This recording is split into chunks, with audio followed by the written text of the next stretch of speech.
Royale, Joe with the Portage podcast here at the camp. We're calling it Camp Omaha. Here with Omaha Erik Dickes. What up, dude? What's going on? Isle Royale. Beaver Island. We're here at Beaver Island at Isle Royale National Park, which is on Lake Superior. And I've actually been amazed how many people, when I've been like, we're going to Isle Royale or going out here, that they haven't even known what it is. People in Canada near Toronto, a friend didn't know.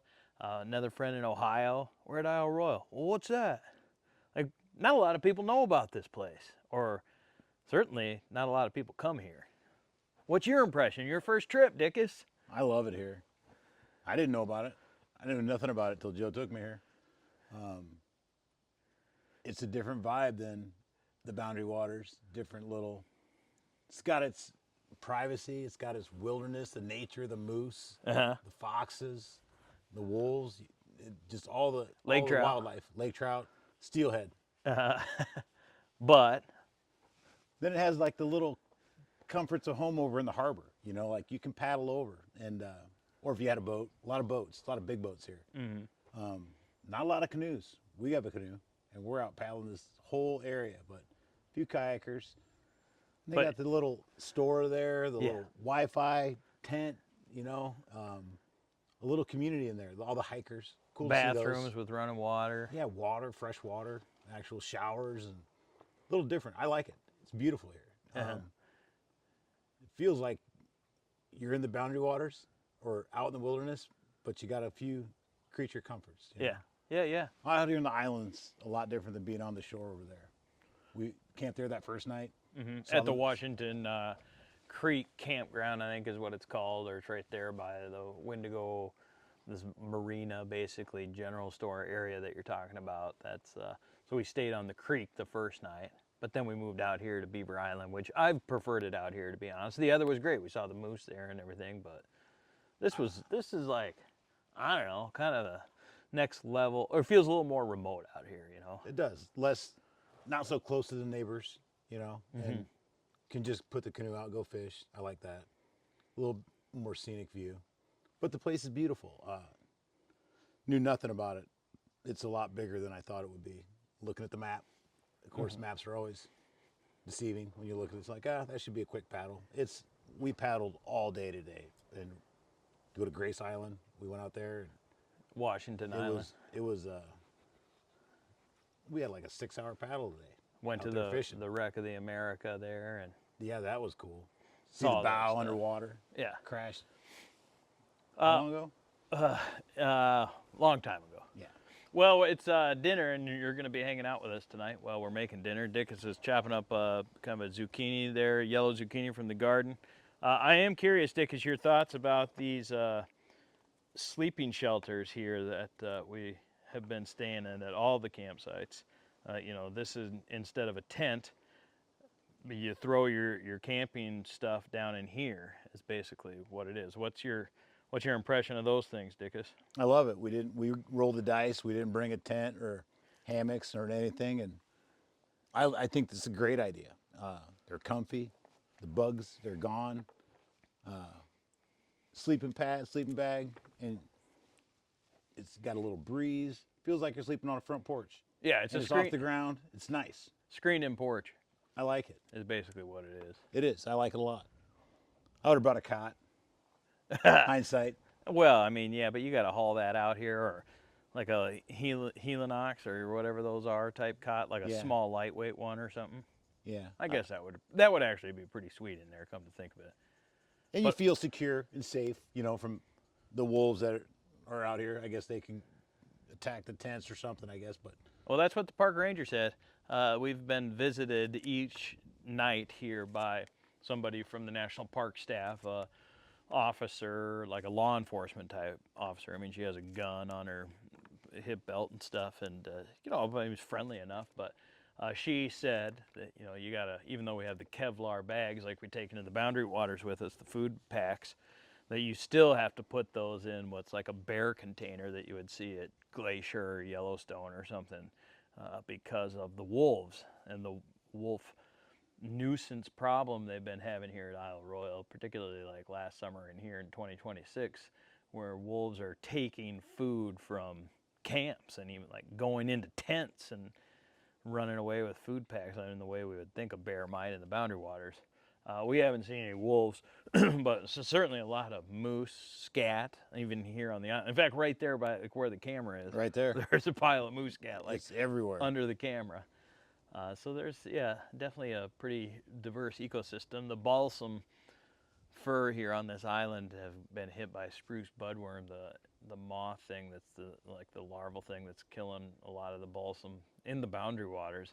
I was pretty surprised to see that because I think of it as a much different ecosystem out here at Isle Royale than like even the North Shore, certainly the boundary waters. But it's yeah, there's some pretty mangled up balsam here on Beaver Island from spruce budworm.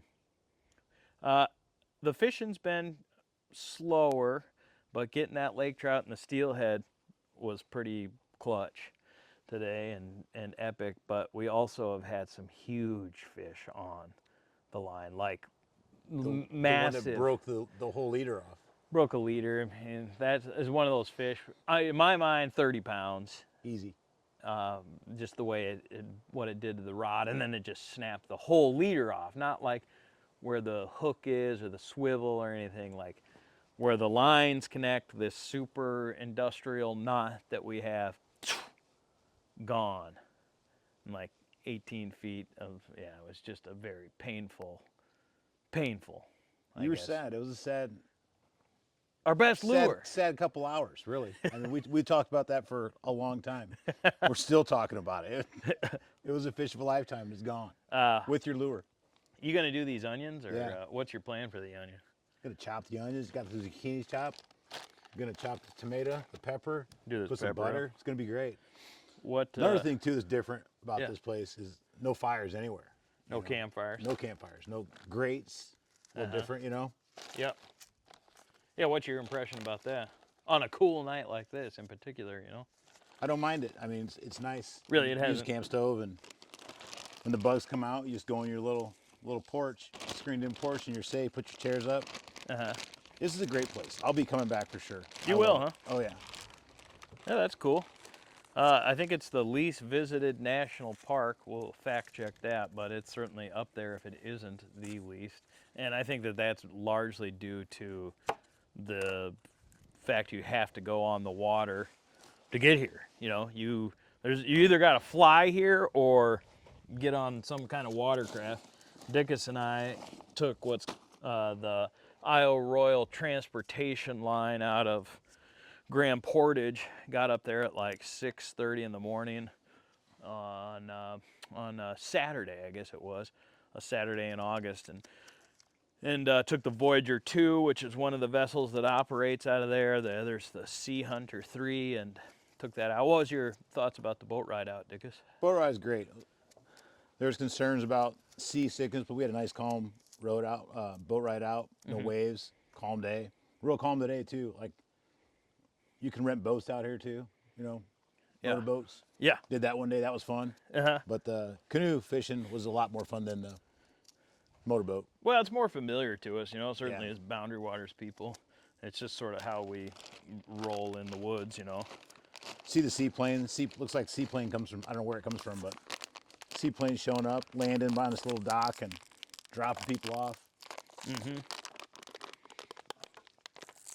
Place is beautiful though. Yeah, it is.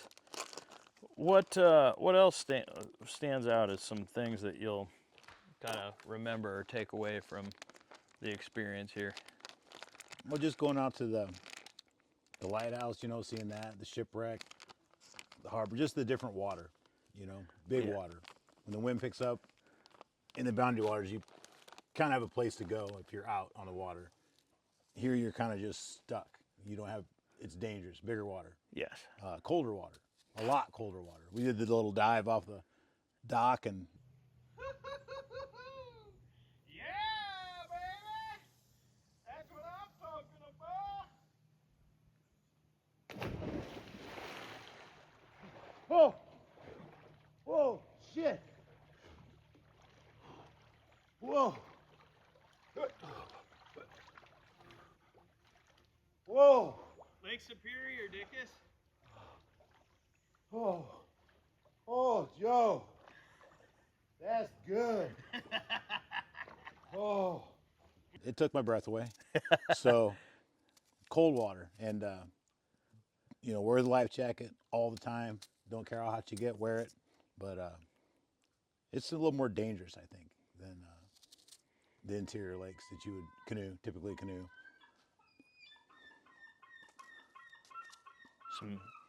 Some of the sounds of the island.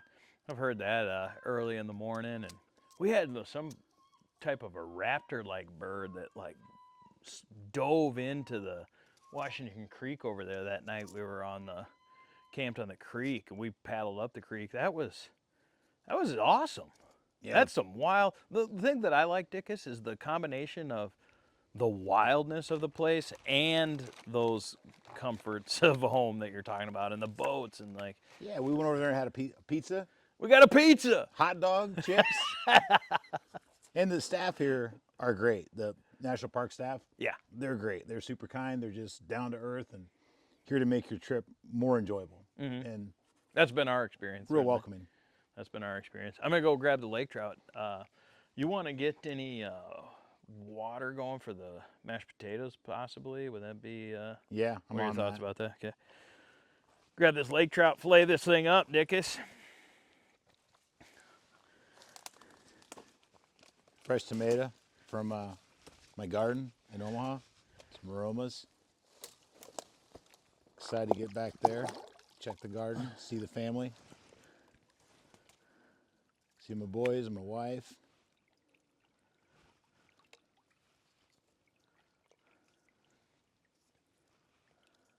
Yeah, it's really great up here, though.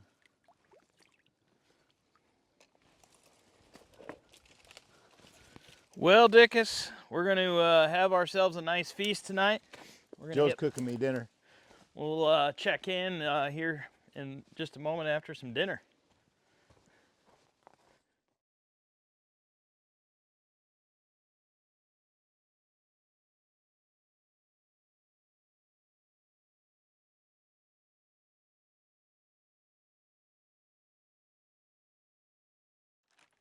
All right, back at it here, Dickes. Oh, you want to talk about what just happened, Joe? My profanity-laced expletives. Joe went to go pick up that trout, and there's on the dock over there, nice little seagull hanging out. I was like, this is a cool bird hanging out, just chilling. We're recording. Joe goes to get the trout, and the gull had actually ate half of the trout. We got a half a fillet now. The Well, we got a full fillet. full fillet, but half the fish is gone. Seagull ate it. The island giveth, and the island taketh, just like that. Oh gosh. But he did pick it perfectly clean and left us half. So He did. Joe was kind of pissed. Well, He got him. we're still gonna get a good meal. Actually, this looks fantastic. But God, look at this meat on this thing. Look at that color on that. Yeah, that's gonna be so good. Beautiful lake trout that we caught out here. So made our. I gotta get these ribs out of here real quick. Dickes. It's not one thing; it's another. But we still got plenty of meat on here, especially with these nuggets we're gonna make.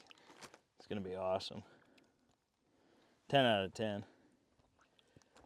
So we've been catching, when you came up from Omaha, Dickes, we've been catching trout like from basically the first hour you were here, because we went right down and started fishing. And I got one on the first cast from not too far from Grand Marais, really. Yep. We've caught a fair amount, or at least hooked into a lot, I would say, of lake trout on this trip. What are your thoughts about lake trout, Dickes, compared to, other fish? Like the way they fight. Caught my first one on that fishing opener 2 years ago. Out on Crystal? Yep. Well, you'd got them through the ice before then. Yeah, but in open water, different. Oh, I see. On the ultralight. Uh-huh. And they Pink- fight. They're fun to catch. Yeah. Fun to catch. And great eating, easy to clean. Just Yep. perfect. Yep. Perfect meal. This will be your first one from Lake Superior, though. This will be it. Yep. Nice, dude. Taking the other one home. You got in the Yep. freezer. Taking one home and some walleye. Took a day trip in the Boundary Waters when we got here too. Yeah, that was awesome, huh? It's been 19.5-inch walleye. been a good trip, Dickes. You mind pouring some of that stuff into here, Dickes? Yeah. I'll only pour a little bit because that gull took most of it. That's probably good, yeah. That's good? perfect, yep. All right. You want to, how's the potato situation going? I'm gonna start the water right now. Okay. Then we'll do the veggies and we'll probably do the fish last, I think. No slamming the doors on these things. That's the rule. Screen doors. Yep. Haven't violated that. Dickes forgets a time or two. So Dickes, if you were to take somebody here, what would be your sort of recommendation to, you know, if you, let's say somebody says, wow, you went out to Isle Royale, that looked like a great trip. What would be some things you would tell them, some must-dos or to-dos or things to bring, you know, that type of stuff? You can only bring, what, 40 pounds on your pack? That's the recommendation. That's the recommendation. Yeah. They're pretty chill about yeah, that. they didn't hammer on you. We don't know exactly how much ours weighed, but I think one was more than 40 for sure. Mm-hmm. But it seems like there's a lot of backpackers. And I would say bring your sleeping pad, your sleeping bag. I think you can get here without a tent, you know. If it was busy though, I don't know what happens. Like you would at least need a tarp to make a lean-to. Yep. And water filtration. Even though they have running water there, if you get a spot in the island, you can rent a canoe here, which is nice. You don't need to bring your own canoe. Yeah. They charge you 40 or 50 bucks, I think, to bring your canoe on the ferry. Mm-hmm. But you could rent one here too. Yep. For a day, just whatever. I liked having our own canoe so that we could just roam at free will, you know. We didn't have to rent anything to like come out here to the island. We could just go. When we wanted to go up the creek, we could just paddle up the creek, you know. I couldn't imagine now not having at least a boat or a canoe and coming here, you know. Some type of watercraft.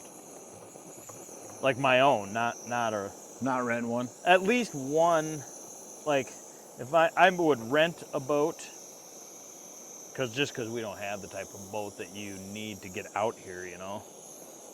Or I would always bring my own canoe, I think.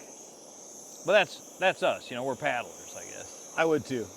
Or kayak could be fun too. Fishing out of a kayak, that'd be fun too. Actually, you're right, that would be. Because then you're going your own way. They move a little bit faster. Yep. Bigger waves. I think if I did it over again, I think maybe get a couple kayaks. You would, just so we can paddle, kind of split up a little bit. Yeah, even. You got your own thing. You're doing your own thing. Yeah. But then you're paying twice the cost, probably, you know. Yeah. Or you're each paying the rental or whatever, you know, or the transport fee, rather. So that's a factor, cost. The cost to get it out here would double, you know. But it depends on what you want to do on your trip. If you just want to come out here and camp and hike, like most people do. Yeah, backpack. This is a different place to fish. It's hard to fish. I'm gonna say it's hard. Yeah. Hard to fish. Like there's a lot of research you can do, but until you get out here, it's just different. Well, there's so much water. Yeah, and you don't know where to go. It's so deep. We're looking at maps for depths and hoping we're right. It's not easy to fish here, at least from a canoe, you know. I think if you got downriggers in a big boat, it's probably pretty easy. I mean, that's kind of what we've been hearing from everybody, is that it's like a very easy place to fish if you have downriggers and all that stuff that we simply don't have, Dickes, and that I don't want to have. I don't like fishing with downriggers. You can't even feel the fish when you hook into them, you know? Mm-hmm. I think we're going to be able to get back out tonight, dude. We saw this thing last night from here at camp. Fish started surfacing right before dark, like a lot of fish, including some larger fish. There was just this bustling scene of activity. We thought maybe either they were feeding off larvae that were like hatching up, or else they were chasing minnows to the surface or something. And it was so windy earlier, we didn't think we were gonna see that again or get to do that. I think we're gonna get back out on the water tonight, dude. Takes a few casts. Put on a Castmaster, and I also think that those are steelhead. So Now they'll like that Castmaster. Now that we caught a steelhead, I think that that's what that was, you know. So we're gonna settle in, cook some fish, Bring a chair, for sure. Bring a chair. cook some fresh vegetables. Dick has brought these amazing chairs. Big Agnes. So let's settle in, and we'll check back when it's time to eat. Look at that feast! Look at that feast!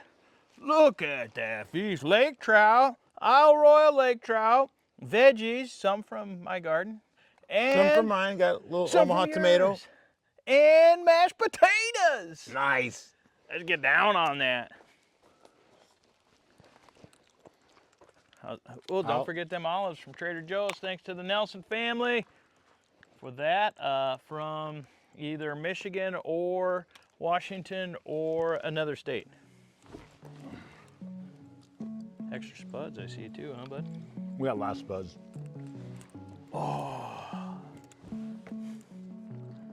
How's that trout, dude? That's a big question. Your first Lake Superior trout. Let's try it. Oh, that's wonderful. That's why that seagull got so happy. Oh, that's good. That's good trout, huh? Yeah, that's good trout, dude. Fresh. Caught a few hours ago, buddy. Well, we're gonna enjoy our feast, and glad to be here at Isle Royale with you. Omaha Erik Dickes. It's been a good trip, buddy. It's been a great trip. Thanks for having me out. I'll remember this one forever. Yeah, As I remember all of them, but this one was a great trip, interesting trip, different. yeah, for sure. Cheers to that. Cheers.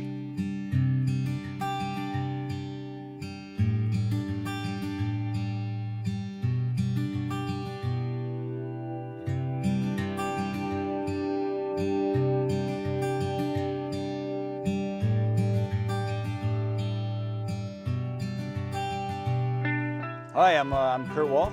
I'm from Salt Lake City. I'm Jake Townsend. My home currently being Orlando, Florida. We got here in Grand Portage Saturday morning. We herald 8:15 was that? 8:15?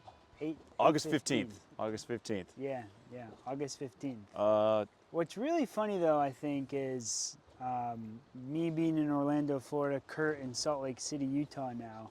Our roots, if you will, go all the way yes. back to a small town in Pennsylvania, where we started our friendship.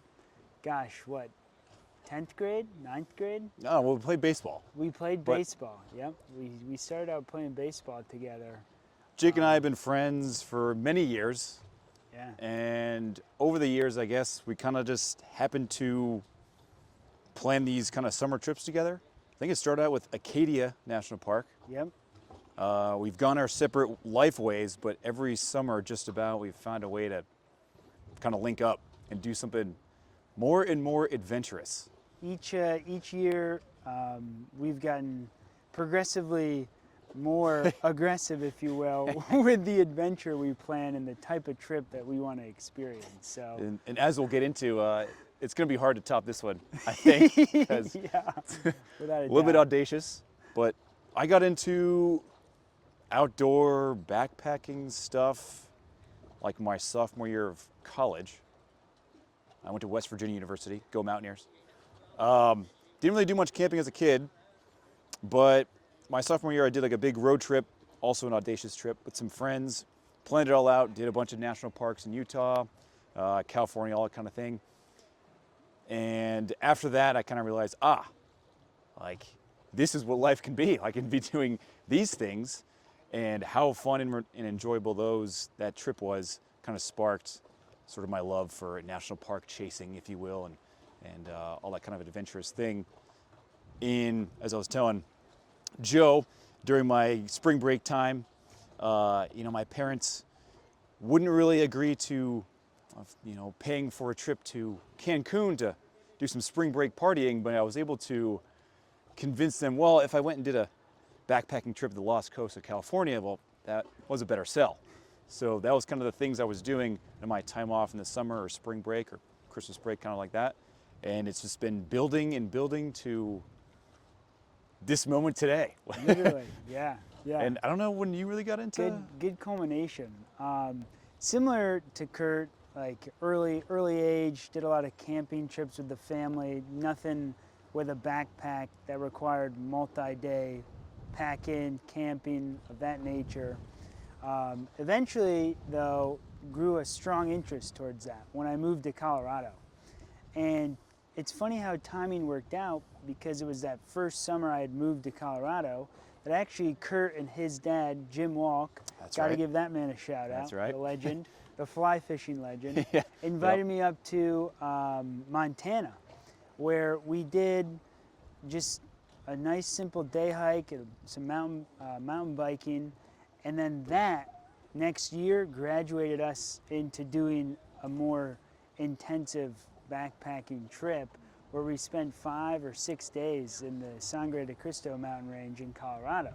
And then from there, Kurt and I kind of branched off, started doing our own trips a couple years later after we did Yellowstone with Jim, taking us to the Wind River Range in Wyoming 2 years ago, where on our trip out, we met halfway as I was in Denver, Colorado, he was in Salt Lake, in a little town, Rock Springs, Wyoming, drove up through Pinedale, and we spotted a canoe for rent on the way to our campground. about 90% already there 90% to our already end there. destination. Yeah, But we looked at each other in the car and we're like, should we do this? Should we just canoe the winds? I And think go? we actually turned around too. We had to turn back. Yeah, we had to turn back.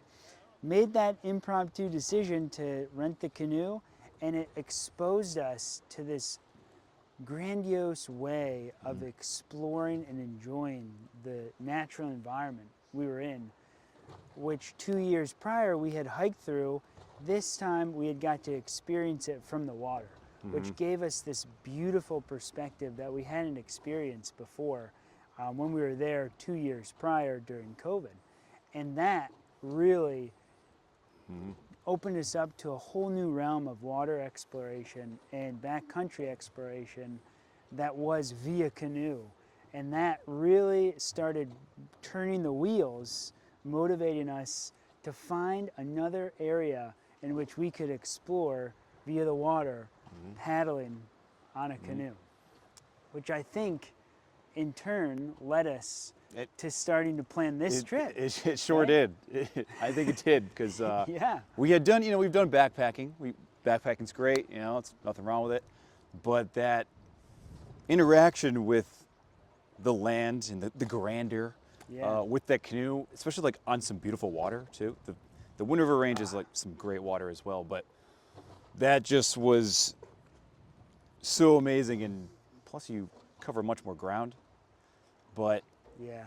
the next trip we were planning, it had such an impact on us, and how we were able to cover so much more ground, see so much more of the landscape via the waterway. We kind of checked out some places we wanted to go. We were looking at the Florida Keys a little bit. I can't really recall when I first heard of Isle Royale, but I was drawn to it. And I heard about its remoteness. I heard about some wolf stuff going on. There's some moose interaction. It's extremely remote, to say the least. It's one of the, I think, number 3 or 4 least visited national park in the whole entire United States, which is including the ones in Alaska, which is really saying something, I think. I think there's, it's sort of a late bucket list item to get all 63 on the board. I think this is number 29. Who's counting? I'm not. But so it's kind of like I'm drawn to that to check it out and see if I can knock off another National Park off my list and just see what it's about, see what's so special about it. It has, I want to say, has the most amount of return visitors. Yes. The least amount of visitors, but the most amount of return trippers. So that says a lot for its quality and just what is there to offer. And so what, that motivated us 7 months ago, 6 months ago, to Yes, start planning this very trip. I think we booked our ferry trip sometime in April. Yeah. And so that's 4 months. That's 4 months. And those 4 months have been planning and staring at the map over and over and over again. And I think the only point in which we deliberated over canoe or sea kayak lasted 5 minutes, and then we collectively decided, yeah, we got to take a canoe on this trip. We just no got to doubt. keep it going. And so we did the ferry, we booked the hotels, the rental car, and the canoe trip kind of came into creation 6-7 months ago, pieced together, and then that whole entire timeline was us planning our route and planning the different options that really we didn't come out here with an exact route in mind. We wanted to keep that kind of soft and fluid, but we knew we were going to go via canoe no matter what. And so we eventually got to the point where we landed on Belle Isle. I think we found a profound appreciation for the logistics to get to Isle Royale, because when planning out, we were, even before we booked the ferry, it was like, okay, well, we want a canoe. We were just dead set on that. Kayak was never really an option. I don't know why. Just because we couldn't. We were drawn had to a canoe. Yeah. And looking at all the different places we could come out of with the ferry, we could take a seaplane. We could, but then we have to get the canoe in Rock Harbor. But for some reason, Belle Isle was really drawing to us, and the only option we could get to Belle Isle, which is in the upper northwest section of the island itself, was via the Voyager 2. And for some reason, we were just drawn to going there and starting there and ending in Rock Harbor. Yeah. So seaplane, well, we had to rent a canoe somewhere else. Any port out of Houghton or Copper Harbor doesn't go around the other side of the island. It's only Rock Harbor or Windigo. So this was kind of our only option, and from there we were finally able to get the pieces in place, and realizing the gravity of how much planning goes into just simply setting foot on the island overall is just like really eye-opening. But I guess we'll get into our actual trip. Yeah, we were 4 hours into the 8-hour ferry ride on Saturday morning, Yes, realizing, all right, this is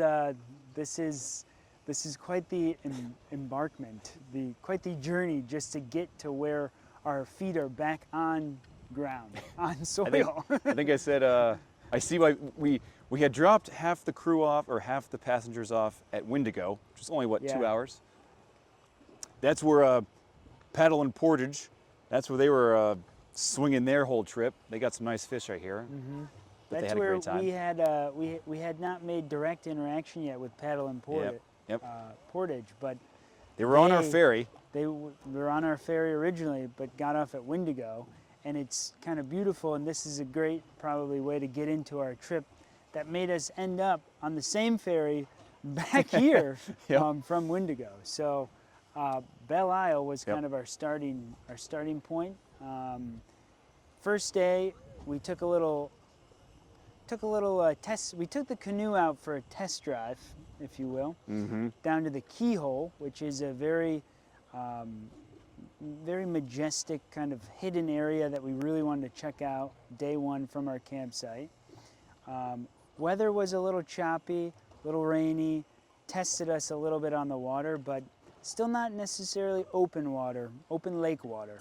And that we followed with our day 2 expedition from Belle Isle. The theme of the trip was weather dependent.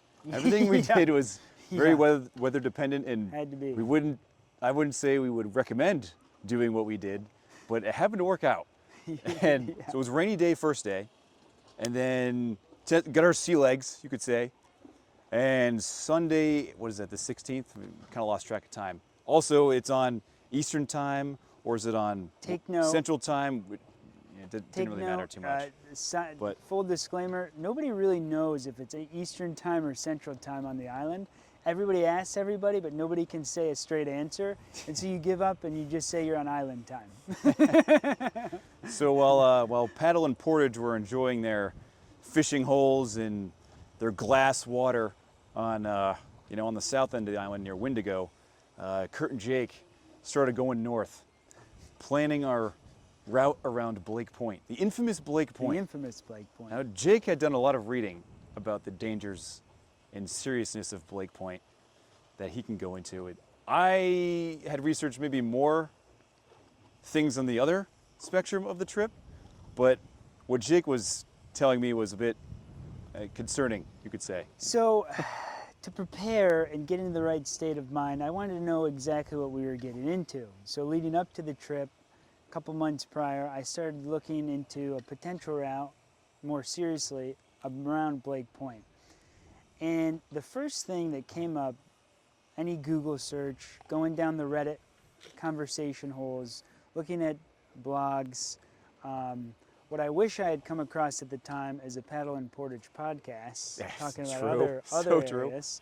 But I had found that the number one recommendation to not do was to take on Blake Point in a canoe going around the northern tip of the island. The conditions had to be perfect, and you had to be highly, acutely aware of the water and be prepared. But I can say that my paddle mate, I felt very prepared. Yep. We had a good embarking on it. team. We had a good team. We had good communication. Where I may have said, well, there's this to be aware of, Kurt bounced back with a good, wholesome, and analyzed perspective.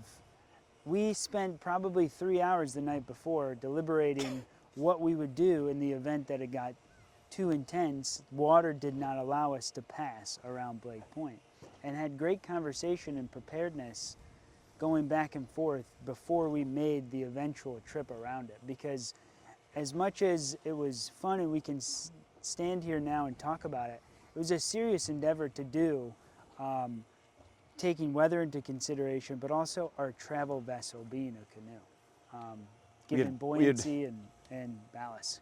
We had plenty of contingency plans We in did. place, and it all kind of worked out because we were up so late talking about what was coming the next day that it caused us to sleep in the next day until like 10 a.m. We had chatted with some folks that were in the campground at Belle Isle, delayed another 30 minutes or so. Then we head out at what, noon, 1 o'clock. Sky is getting more temperate, maybe. We had met a sea kayaker on the ferry on the way back today who had traversed Blake Point earlier the same day that we did. When we told him this afternoon that we had rounded it the same day he did with the canoe, I think his jaw just dropped. He's like, wait, you guys went around that? Because when he went around, it was bumpy and choppy. He said he got lifted up a little bit on a wave or two. Yeah. And by the time we had a nice slow start, had our coffee, by the time we make it up there, we're making these decisions on, okay, well, it's pretty nice right now. People were talking about 25-mile-an-hour wind gusts, but there not wasn't a feeling lick it. of wind. We kept going and going. Always prepared to turn around if we could. We have a backup plan. We don't have to go around it today. But the conditions just told us, Superior spoke to us Superior and said, spoke to us. Please, by all means. She welcomed us with open arms and said, this is your time if you want it. And it might not be here tomorrow. So take it while you can. And with a little bit of uneasiness and some considerable concentration and holding of nerve, we basically made it to the point. We made it to the point. We crossed the Palisades. The big conversation the night before and leading up to it was, there's going to come a point where we lock in and there's no Yep. more joking around. It becomes a focused a focused, goal-driven paddle to get around the point. And that moment happened right as we approached the Palisades, and thereafter until we got around Blake Point. And from the Palisades to the tip of the northern Blake Point, it's all cliffs. There's no Maybe 2 miles, 2.5 miles. 2.5 miles of cliff. Essentially nowhere to land. There's nowhere to land. So any emergency event in the water, there's no way out potentially, right?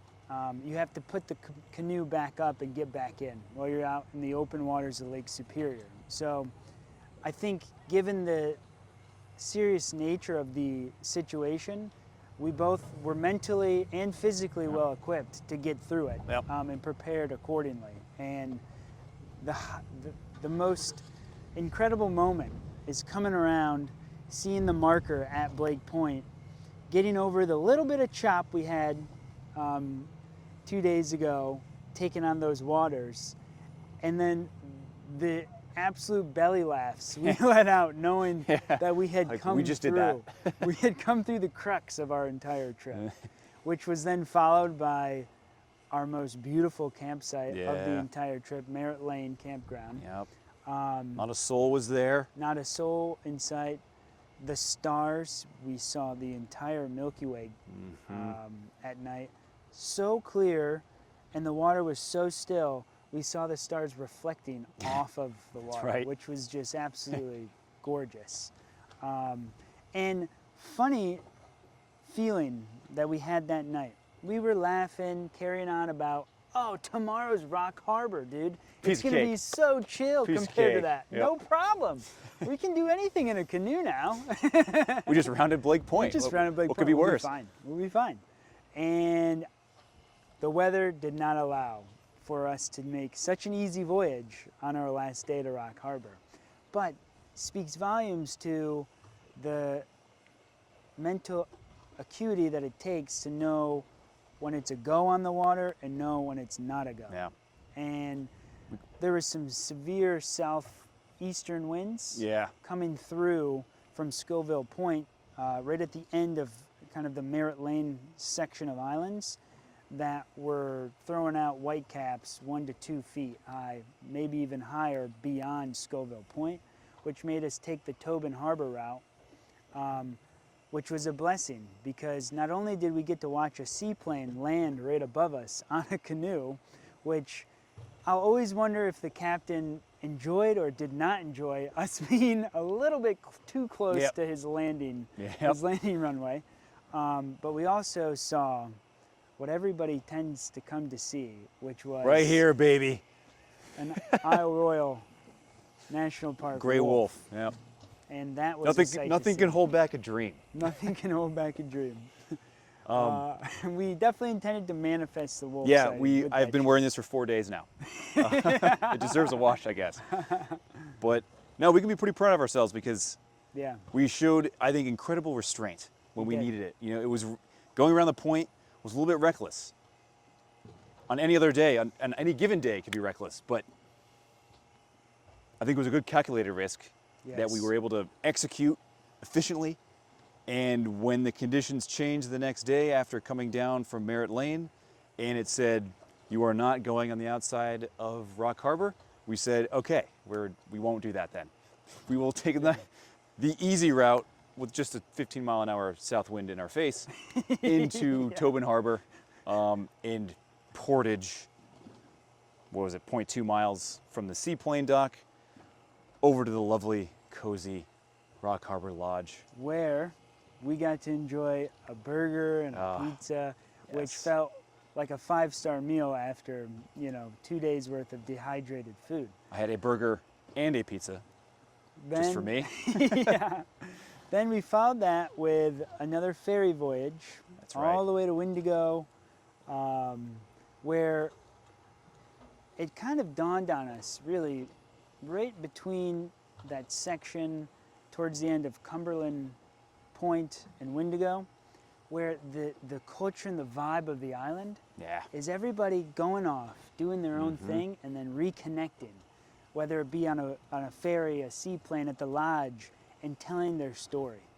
And that's where we connected with Paddle and Portage, Yep. and got the glorious opportunity to tell our story today, but meet some very, very cool people also on the island with us. And it embodies the entire culture and the entire spirit of Isle Royale, which is everyone's isolated doing their own thing, but eventually you're going to all reconnect and get the opportunity to tell your story. And there's not a story you hear while you're on the island from other people that isn't something that makes you want to come back and enjoy it and do it all over again.